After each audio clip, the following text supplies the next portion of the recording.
Everyone, आपके अपने channel Rakesh Sharma maths अड्डा में आपका स्वागत है। आज हम बात करते हैं प्रोबेबिलिटी से। प्रोबेबिलिटी में जो विविध प्रश्नमाला थी, हम उस विविध प्रश्नमाला के कुछ क्वेश्चन हल करने जा रहे हैं आज की इस क्लास में। तो देखो, सबसे पहले हमारे पास क्वेश्चन नंबर 8 स्टार्ट होता है। इससे पहले वाले वीडियो में हमने 1 से लेकर 7 तक क्वेश्चन हल कर चुके हैं। तो आज हम बात करते हैं क्वेश्चन नंबर 8 की। तो देखिए क्वेश्चन नंबर 8 में क्या है। क्वेश्चन नंबर 8 में हमारे पास है, एक दंपति के 2 बच्चे हैं और कहा गया है प्रायिकता ज्ञात कीजिए। इसमें 3 भाग है, हमारे पास 8 के कितने भाग हैं? 3। तो पहले भाग के लिए हमें प्रायिकता ज्ञात करनी है। दोनों बच्चों के लड़के होने की प्रायिकता ज्ञात कीजिए यदि ये ज्ञात हो दोनों बच्चों में से कम एक बच्चा क्या हो? लड़का।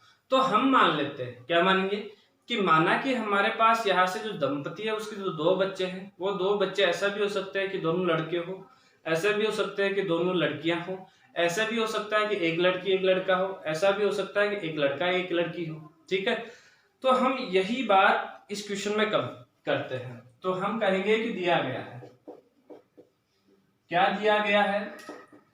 एक दंपति के 2 बच्चे हैं, 2 बच्चे हैं।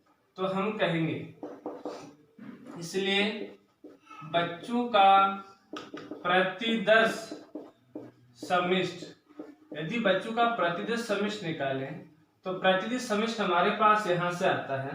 जैसे लड़कों को मैं B से B1 या B2 से और लड़कियों को G1 और G2 से करें, तो 2 बच्चे दोनों के लिए हमारे पास क्या आता है? देखो, या तो ऐसा हो सकता है कि B1 B2 आए, या ऐसा हो सकता है B1 G1 आए, या ऐसा G2 आए, या ऐसा हो सकता है कि G1 B2 आए, या ऐसा हो सकता है कि G1 और G2। G1 का मतलब है यहाँ पहली बच्ची है, जो बड़ी बच्ची है वो लड़की है। G2 का मतलब है दूसरी जो बच्चा है वो लड़की है और वो छोटी है। B1 का मतलब है बड़ा बच्चा लड़का है और B2 का मतलब है कि छोटा बच्चा क्या है? लड़का है। तो ऐसे हमारे पास कंडीशन बन सकती है। अब यहां से हम घटना ए मान लेते हैं। ए घटना यदि हम माने तो जो पूछा गया है हमें वही देखना है, दोनों बच्चों के लड़का होने की प्रायिकता। तो दोनों बच्चे लड़के हैं, ठीक है। दूसरी तो इसलिए यहां से यदि हम इसका देखें तो समुच्चय क्या बनता है हमारे पास? दोनों बच्चे लड़के हैं। तो केवल और केवल एक घटना घटित होती है और वो कौन सी है? B1 और B2 वाली। दूसरी हम घटना मानते हैं B, जो हमें पहले से ही क्या है? ज्ञात है कि दोनों बच्चों में से कम एक बच्चा लड़का है। तो ये है कम से कम एक बच्चा लड़का है। तो हम पहले भाग क्यों हल कर रहे हैं? इसके पहले भाग को, ठीक है, ये हुआ पहला। तो B, यहां से यदि हम इसका समुच्चय बनाते हैं तो कम से कम एक लड़का है, दोनों लड़के भी हो सकते हैं पर कम से कम एक लड़का होना चाहिए। तो ये घटना आती है B1 B2 और आएगी B1 G2 और आ सकती है G1 और B2। तो हमारे पास 3 घटना घटी, जिन तीनों घटनाओं में कम से कम क्या है? एक बच्चा लड़का है। अब हम निकालते हैं कि A इंटरसेक्शन B देखें कि दोनों का इंटरसेक्शन करते हैं तो हमारे पास केवल एक घटना आती है, वह है B1 और B2 वाली घटना आती है। अब हम इनकी प्रायिकता निकालते हैं। तो प्रोबेबिलिटी ऑफ ए इक्वल हमारे पास क्या हो जाएगा? घटना घटित होने वाली 1 है, अनुकूल स्थिति, और कुल स्थिति है हमारे पास 4। तो यहां से आ गया 1/4। प्रोबेबिलिटी ऑफ बी, अनुकूल स्थिति है बी के लिए 3, कुल स्थिति है 4, तो यह आ चुका है 3/4। और probability of A intersection B की बात करते हैं तो हमारे पास यहाँ अनुकूल स्थिति 1 है, कुल स्थिति है 4, तो यह आ चुका है 1/4। अब हमसे क्या पूछा गया है? हमसे पूछा गया है कि probability of A upon B का मतलब कि हमें ये ज्ञात है कि कम से कम एक बच्चा लड़का है, परंतु दोनों बच्चों के लड़के होने की हमें क्या निकालनी है? प्रायिकता। तो ये इक्वल होगा, ये मतलब कंडीशन प्रोबेबिलिटी से क्वेश्चन बना है।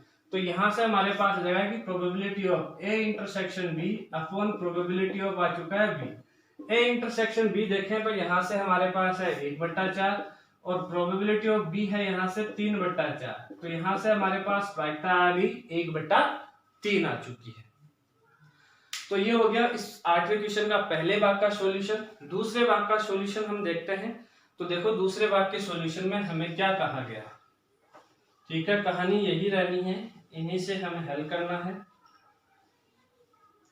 यदि हम दूसरे भाग का सॉल्यूशन देखें तो दूसरे भाग के लिए हमारे पास क्या कहा गया है कि दोनों बच्चों के लड़की होने की प्रायिकता ज्ञात करनी है। यदि ये ज्ञात हो कि बड़ा बच्चा क्या है, लड़की है, तो दोनों बच्चों के लड़की होने की, दोनों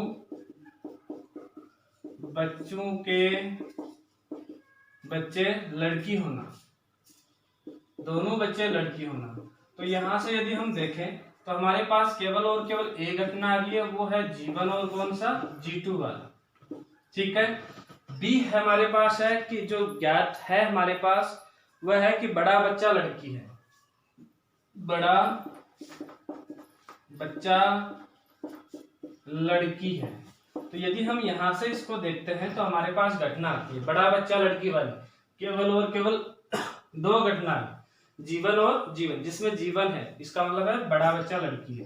तो यहां से हमारे पास आता है G1 B2 और यहां से एक दूसरा आता है कि हमारे पास G1 और G2। यदि दोनों में वेनिस्ट देखें तो हमारे पास केवल और केवल एक घटना आई, वह है G1 और G2 वाली। अब हम इनकी प्रोबेबिलिटी ज्ञात करते हैं।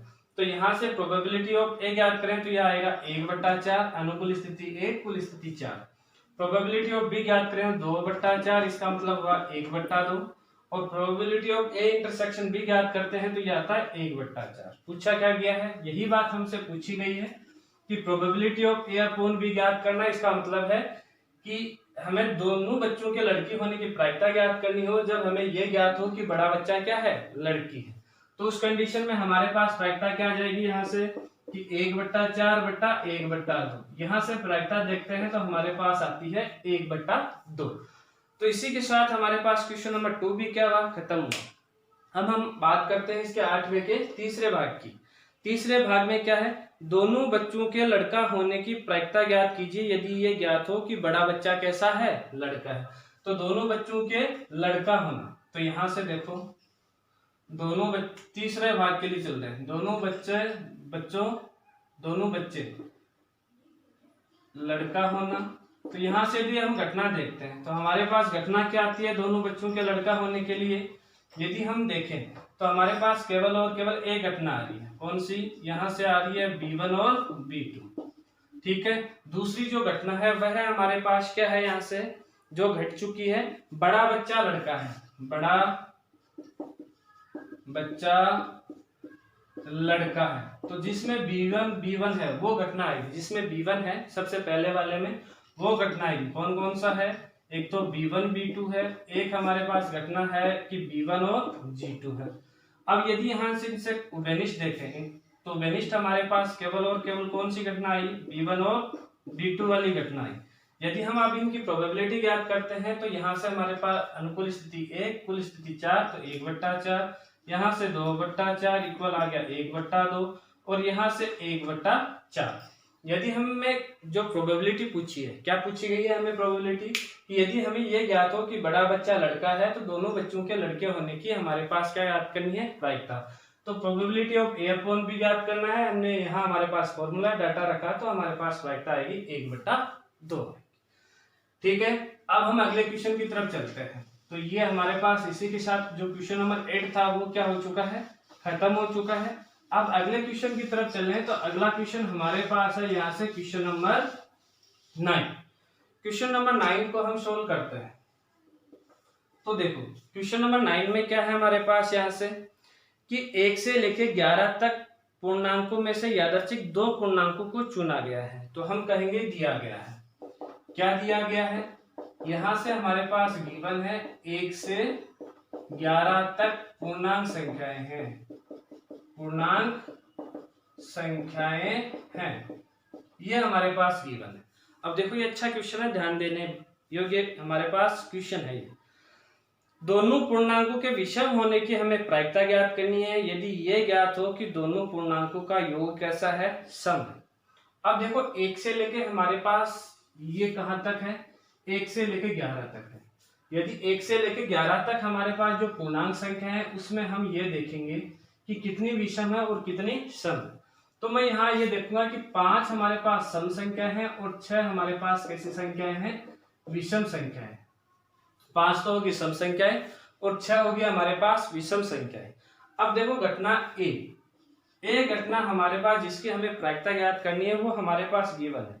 क्या है, दोनों पूर्णांकों के विषम होने। तो दोनों पूर्णांक जो हम दो संख्या निकाल रहे हैं उनकी बात है, तो दोनों पूर्णांक विषम है। ठीक है, दूसरी हमारे पास यहां से घटना है बी घटना क्या है जो गठित हो चुकी है, वह है दोनों पूर्णांकों का योग सम है। दोनों पूर्णांकों का योग सम है। अब सबसे पहले बात करते हैं प्रोबेबिलिटी ऑफ ए की। अब इसके बाद में ए इंटरसेक्शन हमें क्या याद करना है, बी भी याद करना है, हम उसकी डायरेक्ट क्या करेंगे, प्रोबेबिलिटी याद करेंगे। तो देखो यहां से हमारे पास क्या क्या आने हैं, यहां से हमारे पास आएगा कि प्रोबेबिलिटी ऑफ ए। सबसे पहले प्रोबेबिलिटी ऑफ ए देखें तो दोनों पूर्णांक कैसे हैं, विषम। विषम कितने हैं हमारे पास, यहां से 6 विषम है। तो 6 में से हमें 2 संख्याएं चूज करनी है जो कि कैसी होंगी, विषम होंगी। तो पहली संख्या का चूज करने का तरीका क्या रहेगा, 6/11। दूसरी संख्या का चूज करने का तरीका क्या रहेगा, यहाँ से 6 में से एक संख्या हमने चूज कर ली, कितनी बची, 5, और टोटल अब हमारे पास कितनी बची, 10। तो दूसरी संख्या का चूज करने का तरीका क्या रहेगा, 5/10। इसमें इसका भाग दिया 2, इसमें इसका भाग दिया 3, तो यह आ चुका है 3/11। दूसरा है probability of B. Probability of B देखें तो दोनों पूर्णांकों का योग सम है। अब देखो यहां से सबसे बड़ी बात है, यहां हमारे पास यदि मैं इन सम संख्याओं, हमारे पास ये नहीं दे रखा कि हम वो जो पूर्णांक ले रहे हैं वो कैसे हैं, वो सम भी हो सकते हैं और वो विषम भी हो सकते हैं, परंतु हमें उन दोनों का योग कैसे चाहिए, सम चाहिए। यदि मैं यहां से देखूं कि जो विषम संख्याएं हैं, यदि उन विषम संख्याओं का योग करता हूं तब भी हमारे पास सम आता है, और यदि मैं सम संख्याओं का योग करता हूं, 2 सम संख्याओं का, तब भी हमारे पास क्या आएगा, सम आएगा। 2 विषम संख्याएं हैं, 2 विषम संख्याओं का यदि मैं योग करता हूं तब भी हमारे पास क्या आएगा, सम आएगा, और 2 सम संख्याओं का यदि मैं योग करता हूं तब भी हमारे पास क्या आएगा, सम। तो ये दोनों कंडीशन हमारे पास यहां से क्या होगी, अप्लाई होगी। तो मैं ऐसा लिख सकता हूं कि सम संख्याओं, 2 सम संख्याओं का योग प्लस 2, या हम कह सकते हैं 2 विषम संख्याओं का योग, दोनों में क्या आएगा, सम आएगा। तो यहां से हम ऐसा लिख सकते हैं कि प्रोबेबिलिटी ऑफ 2 सम संख्याओं का योग,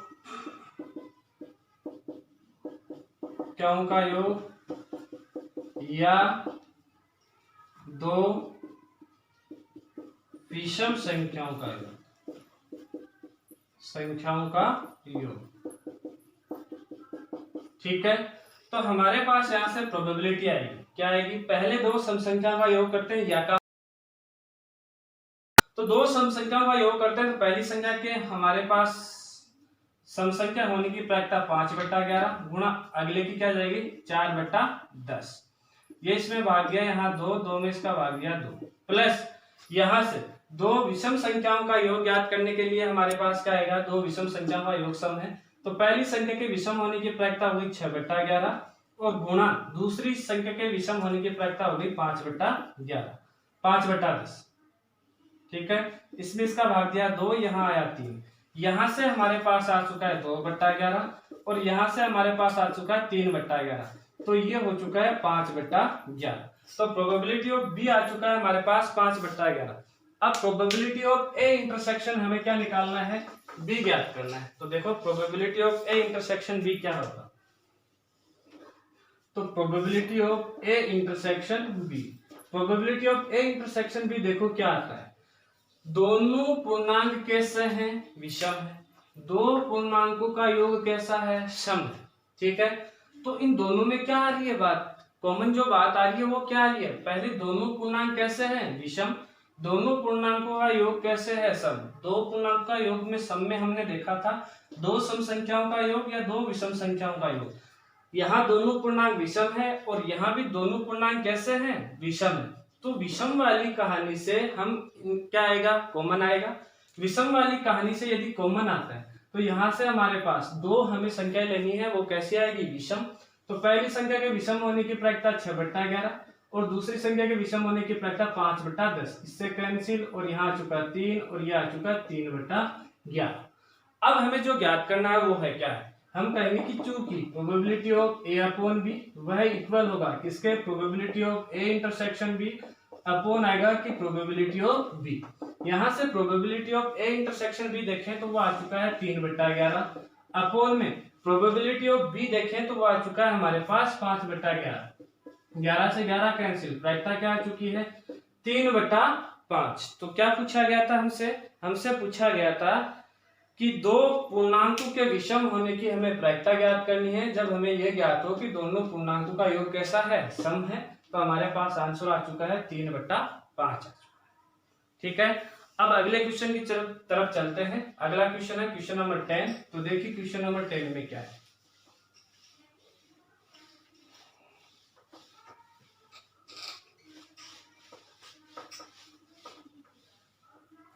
यदि हम क्वेश्चन नंबर 10 की तरफ चलें तो क्वेश्चन नंबर 10 में हमारे पास क्या गिवन है वो बात देखते हैं।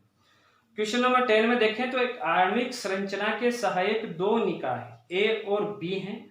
पूर्ववर्ती निरीक्षण द्वारा निम्न प्रायिकताएं हमें ज्ञात है। प्रोबेबिलिटी ए का असफल होने की, प्रोबेबिलिटी केवल बी का असफल होने की, प्रोबेबिलिटी ए तथा बी का असफल होने की। तो हमें ज्ञात करना है कि ए के असफल होने की प्रायिकता ज्ञात करनी है जबकि बी क्या हो, असफल हो चुका हो, पहली बात। दूसरा है कि केवल ए के असफल होने की प्रायिकता ज्ञात करनी है।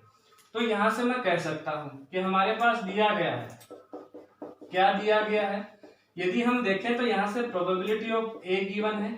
ए का मतलब है कि केवल और केवल ए का असफल होने की प्रायिकता, और नहीं ए का असफल होने की प्रायिकता वह गिवन है 0.2। दूसरा है प्रोबेबिलिटी ऑफ केवल बी का असफल होना, केवल बी का असफल होना, और वह इक्वल है, वह इक्वल किसके है, यहां से 0.15। अब देखो यहां से एक तो आया, एक तो बात आती है कि केवल बी का असफल होना, एक आती है बी का असफल होना। दोनों में अंतर है, दोनों में कैसे अंतर है वो मैं आपको, हमारे पास जो हमने सेट पढ़ा था उस सेट के अनुसार हम हल करने की हम कोशिश करते हैं। ये है ए और ये है भाग बी, ठीक है, और ये जो भाग आ रहा है वह है ए इंटरसेक्शन हमारे पास है बी।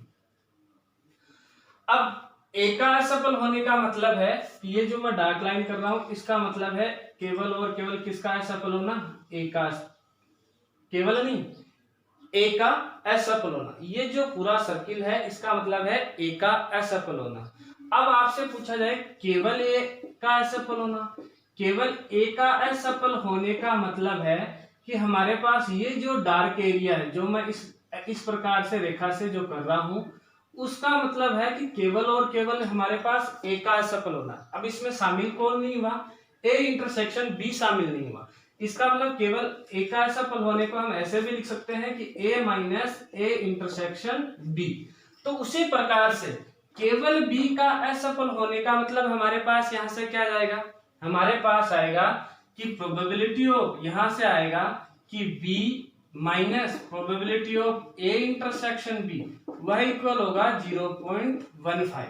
ठीक है, अब देखो ये जो डार्क लाइन कर रहे हैं इसका मतलब है हमारे पास यहां से कि बी का असफल होना। अब इसने कहा है केवल बी का असफल होना, तो केवल बी का असफल जो मैं ये डैश डैश डैश डैश जो बना रहा हूं इसका मतलब ये है कि केवल और केवल इसमें क्या हो रहा है, बी असफल हो रहा है। इसका मतलब जो पूरा बी था उसमें कौन शामिल नहीं है, ए इंटरसेक्शन बी शामिल नहीं है। तो केवल बी का असफल होने में कौन शामिल नहीं है, ए इंटरसेक्शन बी शामिल नहीं है, तो इसलिए हमने इसको बैठा दिया। तो यहां से देखें तो प्रोबेबिलिटी ऑफ बी इक्वल हमारे पास आ जाएगी 0.15 और minus plus probability of A intersection B. ये हो गई equation number A.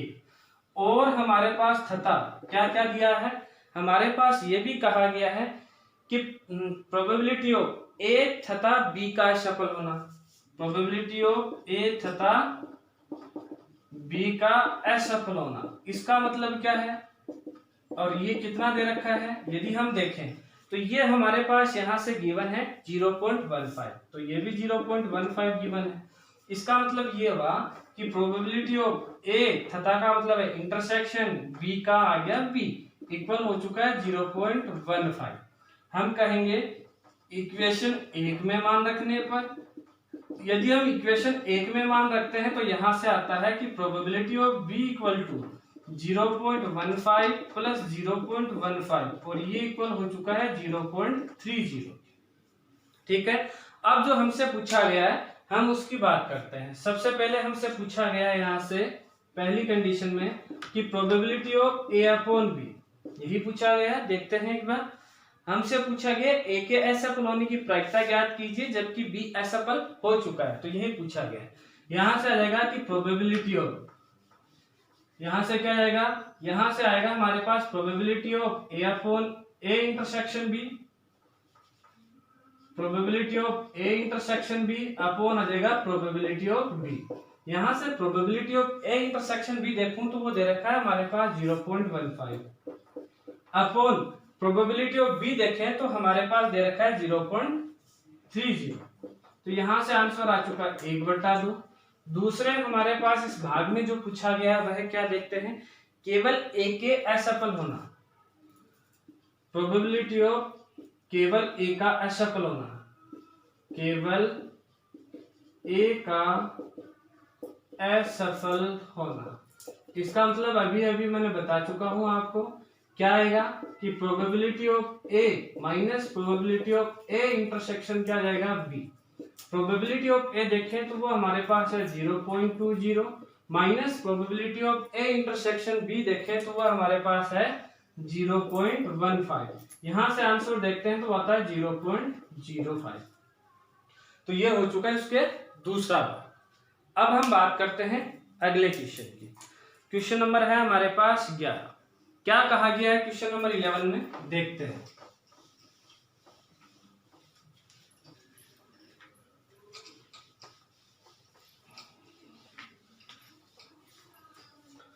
Question number 11 की तरफ यदि हम बढ़ते हैं तो क्वेश्चन नंबर 11 में देखिए, 11 में क्या है कि माना कि ए तथा बी दो स्वतंत्र घटनाएं हैं, इन दोनों घटनाओं के एक साथ घटित होने की प्रायिकता 1/8 है तथा इन दोनों घटनाओं के घटित नहीं होने की प्रायिकता, दोनों घटनाओं के साथ घटित नहीं होने की प्रायिकता है 3/8 है।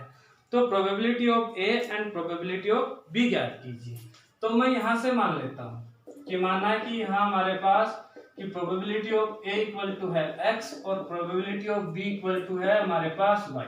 दूसरा हम कहेंगे कि दिया गया है, क्या दे रखा है, इन दोनों घटनाओं के, घटना ए और घटना बी के साथ घटने की जो प्रायिकता है वो है probability of A intersection B, वह है इक्वल है, किसके इक्वल है, यहाँ से हमारे पास डाटा है 1/8, 1/8 ही है, 1/8 है। इसका मतलब मैं कहूंगा कि चूंकि ए और बी कैसी घटनाएं, यहाँ से स्वतंत्र घटनाएं, स्वतंत्र घटनाएं हैं, तो इसका मतलब probability of A intersection B किसके इक्वल होगा, probability of A dot probability of B equal आ चुका है 1/8। यहाँ से ए और बी का मान रखते हैं probability of A into probability of B, तो x और y इक्वल आ चुका है 1/8। ये हो गई इक्वेशन नंबर 1। तथा दूसरा क्या है हमारे पास, यहाँ से जो गिवन है उसमें दे रखा है कि probability of A intersection A bar intersection B bar, और वह इक्वल है 3/8 के, 3/8 ही है, बिल्कुल 3/8 है। इसका मतलब क्या है कि ये हमारे पास घटनाएं दोनों साथ घटित, दोनों घटनाओं के घटित नहीं होने की, दोनों घटनाओं के घटित नहीं होने की प्रायिकता दे रखी है। तो ए घटना घटित नहीं हो रही, बी घटना घटित नहीं हो रही, तो दोनों घटनाएं घटित नहीं हो रही, इसकी प्रायिकता है 3/8। दोनों स्वतंत्र घटनाएं, तो हम इसको कैसे लिख सकते हैं कि प्रोबेबिलिटी ऑफ ए बार और डॉट प्रोबेबिलिटी ऑफ क्या आ गया बी बार इक्वल टू क्या हो गया 3/8। फिर से कैसे लिख सकते हैं कि घटना ए घटित होगी या नहीं होगी, उस फॉर्मूले से, तो 1 माइनस प्रोबेबिलिटी ऑफ ए और dot 1 minus probability of B equal आ चुका है 3/8। यहाँ ए और बी की वैल्यू रखते हैं तो 1 माइनस एक्स और डॉट 1 माइनस क्या आ गया वाई इक्वल टू आ चुका है 3/8। अब हम इनको मल्टीप्लाई करते हैं, यदि हम इनको मल्टीप्लाई करते हैं तो हमारे पास देखो क्या क्या आता है। पहला आया यहाँ से 1 ठीक है, कौन है, यहाँ से 1 से 1 किया, दूसरा आया हमारे पास -y, तीसरा आया -x और चौथा आया minus minus plus X Y. ये माइनस माइनस क्या आ जाएगा, plus X Y equal to आ चुका है 3/8। अब 3/8 को इधर ले आते हैं, बाकी को उधर जाते हैं, तो क्या बन जाएगा, x plus Y minus X Y equal to 1 minus आ चुका है 3/8। यहाँ से देखें तो x plus Y minus X Y equal to आ चुका है 5/8। मैं किसकी वैल्यू पुट करूं इक्वेशन 1 से, एक्स वाई की वैल्यू पुट करते हैं, तो हम कहेंगे कि इक्वेशन 1 से मान रखने पर यदि हम इक्वेशन 1 से वैल्यू पुट करते हैं तो यहाँ से हमारे पास आता है x plus Y minus 1/8 equal to 5/8। यहाँ से देखें तो x plus Y equal to आ चुका है 5/8 प्लस 1/8। यहाँ से देखें तो x plus Y equal to आ चुका है 6/8, इसका मतलब आया 3 हमारे पास आ चुका है 4। तो यहाँ से हमारे पास जो वैल्यू आई है वह आ चुकी है x प्लस वाई की 3/4। अब देखो हमारे पास हमें पता है एक फॉर्मूले का, किस फॉर्मूले का, इसको हम इक्वेशन नंबर 2 डाल देते हैं। हमें पता है, हम कहेंगे कि चूंकि x माइनस वाई का होल स्क्वायर वह इक्वल होगा किसके, x प्लस वाई का होल स्क्वायर माइनस 4xy। ठीक है, तो यहाँ से यदि हम x माइनस वाई का होल स्क्वायर ज्ञात करते हैं तो वह यहाँ से आएगा 3/4 का स्क्वायर माइनस 4 इंटू 1/8। यही आया बच्चों। अब देखो यहाँ से हल करते हैं तो ये आया 9/16 और माइनस ये आ जाएगा, इसको 16 नीचे वाले को बनाते हैं तो 8/16, तो यहाँ से आ चुका है 1/16। अब देखो हम यहाँ से वैल्यू निकालते हैं, किसकी वैल्यू निकालते हैं, x minus Y equal x minus Y की, तो x माइनस जो y है वो आया कि प्लस माइनस √1/16 और यहाँ से देखें तो x minus Y equal to आ चुका है प्लस माइनस 1/4। अब हमारे पास दो कंडीशन बनेगी कि एक तो हमारे पास पहली कंडीशन क्या हो, x माइनस वाई प्लस का हो, दूसरा हो x माइनस वाई हमारे पास माइनस का हो। तो हम इक्वेशन 2 और 3 से इसको हल करने की क्या करते हैं, कोशिश करते हैं। तो देखो मैं इधर मिटा रहा हूं। अब देखो केस फर्स्ट, यदि हम केस फर्स्ट की बात करें हम कहेंगे कि जब x माइनस वाई क्या हो, पॉजिटिव हो, तो प्लस 1/4 हो, तो क्या कहेंगे, इक्वेशन 2 व 3 से, इक्वेशन 3 से पॉजिटिव ले रहे हैं तब हमारे पास क्या आएगा कि x plus Y equal to 3/4 और x minus Y equal to 1/4, दोनों को ऐड करते हैं, ऐड किया, जोड़ा, तो ये कैंसिल, यहाँ से 2x इक्वल टू आया 4/4 और x इक्वल टू आ चुका है 1/2। अब x का मान कहाँ पुट कर देते हैं, चाहे इक्वेशन 2 में पुट करें तो हम कहेंगे x का मान इक्वेशन 2 में रखने पर, इक्वेशन 2 में रखते हैं तो x का मान हमारे पास यहाँ से y का मान क्या आ जाएगा, y इक्वल टू आता है हमारे पास यहाँ से 3/4 में से 1/2 घटाते हैं तो 1/4। दूसरी कंडीशन केस सेकंड, वो भी मैं यहीं लिख रहा हूं। तो केस सेकंड हमारे पास यहाँ से क्या है, यहाँ से देखो केस सेकंड, स्थिति सेकंड कि x minus Y equal to क्या हो, माइनस 1/4 हो, तो हम कहेंगे इक्वेशन 2 व इक्वेशन किससे, 3 से। देखो वही कहानी आती है, x plus Y equal to 3/4 और x minus Y equal to minus 1/4, दोनों को ऐड करते हैं तो यहाँ से हमारे पास आएगा 2x इक्वल टू, यहाँ से कैंसिल 1/2 और x इक्वल टू आ चुका है 1/4। हम कहेंगे कि x का मान कहाँ रखने पर, इक्वेशन 2 में रखने पर, इक्वेशन 2 में रखते हैं तो हमारे पास y की जो वैल्यू आती है वह क्या आएगी, y इक्वल टू 1/4 रखा, वो उधर गया माइनस, तो 1/ हमारे पास आ गया 2। तो लास्ट में हम हल क्या लिखेंगे, हम कहेंगे कि इसीलिए जब probability of a equal to, a का मतलब है 1/2, तब probability of b equal to आ जाएगा 1/4 और हम कहेंगे, और probability of a equal to 1/4 आता है तब probability of b equal to आ जाएगा हमारे पास मान 1/2। इसी के साथ यहाँ ये क्वेश्चन क्या हो चुका है, खत्म हो चुका है। आज की क्लास में बच्चों इतना ही। नेक्स्ट क्लास में हम इससे अगले वाले क्वेश्चन लेके आएंगे। आप मेरे यूट्यूब चैनल को ज़्यादा से ज़्यादा शेयर कीजिए, अपने दोस्तों के पास इसको शेयर कीजिए और सब्सक्राइब के बोलिए। धन्यवाद।